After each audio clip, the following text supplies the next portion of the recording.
పెద్దపల్లి జిల్లా గోదావరి ఖనిలోని ఓ కార్పొరేట్ పాఠశాలలో పుస్తకాలు యూనిఫామ్ల విక్రయ దందా కొనసాగుతుందన్న ఆరోపణలు కలకలం రేపుతున్నాయి. విద్యా సంవత్సరం ప్రారంభం కావడంతో పాఠశాలకు సమీపంలోని ఓ అపార్ట్మెంట్ను అద్దెకు తీసుకుని ఉపాధ్యాయులతో తరగతుల వారీగా పుస్తకాలను ప్యాక్ చేస్తూ విక్రయాలకు సిద్ధం చేస్తున్నట్టు ఆరోపణలు వచ్చాయి. గతంలోని పాఠ్య పుస్తకాల విక్రయంపై ఫిర్యాదులు రావడంతో అధికారులు నోటీసులు జారీ చేసినప్పటికీ పాఠశాల తీరు మారలేదని విద్యార్థి సంఘాలు, తల్లిదండ్రులు ఆగ్రహం వ్యక్తం చేస్తున్నారు.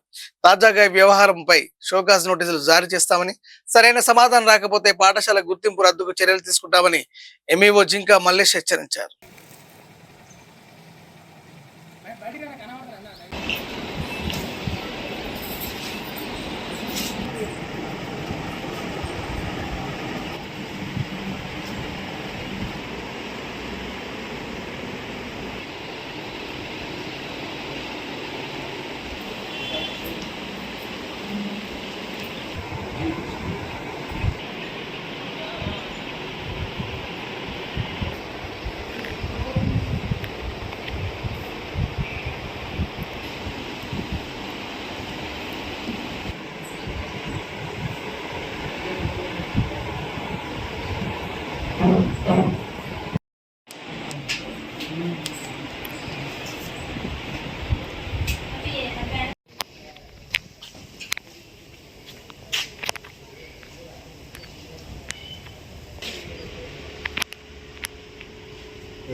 అదే చెప్తాను, అదే చెప్పండి.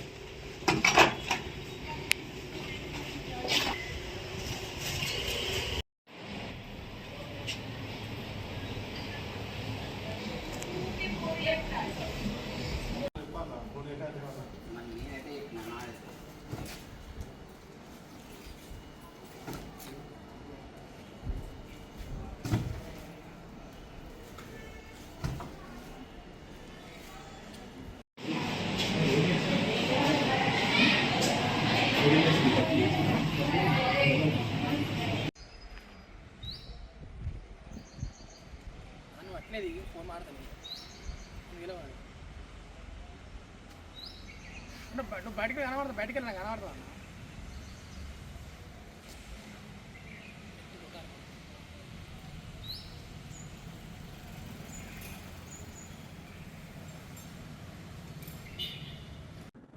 నిన్న నారాయణ పాఠశాలలో జరిగినటువంటి పుస్తకాల విక్రయము అనవసరంగా అక్రమంగా ఒక అపార్ట్మెంట్లో నారాయణ పాఠశాలకు సంబంధించినటువంటి బుక్స్ సంచులలో నింపుతూ పట్టుబడడం అనేటువంటిది జరిగింది.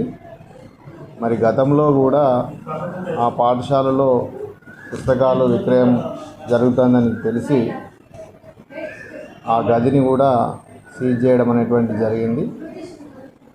మరి దాని తర్వాత కూడా వాళ్ళు మళ్ళీ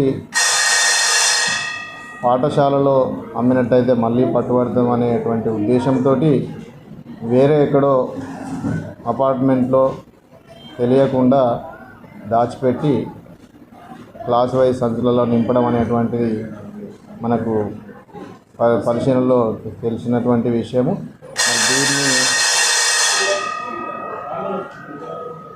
దీన్ని కొంతమంది పత్రికా విలేకరులు మా దృష్టికి తీసుకొచ్చినప్పుడు మా ఆఫీసు సిఆర్పి వెంకటేష్ గారిని పంపించడం జరిగింది. మరి వాళ్ళు ఏదో బుక్స్ను రిటర్న్ పంపిస్తున్నాం అనేటువంటి అసంబంధమైనటువంటి సమాధానాలు చెప్పడం అనేటువంటిది జరిగింది. మరి అంతకుముందు గదిని సీజ్ చేసినప్పటికీ వాళ్ళ లోపల మార్పు రాలేదు. మరి ఈ విధంగా జరిగినటువంటి విషయాన్ని మొత్తం కూడా డిఓకు నేను నిన్న డిఓ గారికి ఎక్స్ప్లెయిన్ చేయడం జరిగింది. అందుబాటులో లేకపోవడం వల్ల నేను కూడా ఆ ప్రదేశానికి రాలేకపోయినాను. మరి ఈ విధంగా జరుగుకుంటూ పోతూ ఉన్నది కాబట్టి వారికి డిఓ గారి ఆదేశాల ప్రకారంగా వారికి షోకాజ్ నోటీస్ అనేటువంటిది ఇష్యూ చేయడం జరుగుతున్నది. షోకాజ్ నోటీసు తయారు చేయడం కూడా జరిగింది. మరి దీనికి 2 రోజుల లోపల సమాధానం ఇవ్వాలనేటువంటిది దీంట్లో తెలియజేయడం జరుగుతూ ఉన్నది. ఒకవేళ సమాధానము ఇవ్వలేని పక్షంలో, సమాధానం సంతృప్తిగా లేని పక్షంలో ఆ పాఠశాల గుర్తింపును రద్దు చేయమని కూడా డిఓ గారికి మేము మళ్ళీ రిపోర్ట్ రాసి పంపడం అనేటువంటిది జరుగుతుంది. మరి ఈ సందర్భంగా మిగతా పాఠశాలలకు కూడా ఏ పాఠశాలలో కూడా పుస్తకాలు విక్రయించద్దు, అది నిబంధనలకు విరుద్ధం అనేటువంటి విషయాన్ని మరొకసారి తెలియజేస్తున్నాను. మరి ఏ పాఠశాలలో అయినా ఈ విధంగా జరిగినట్టయితే ఆ పాఠశాలల మీద కూడా చర్యలు తీసుకోవడం అనేటువంటిది జరుగుతుంది.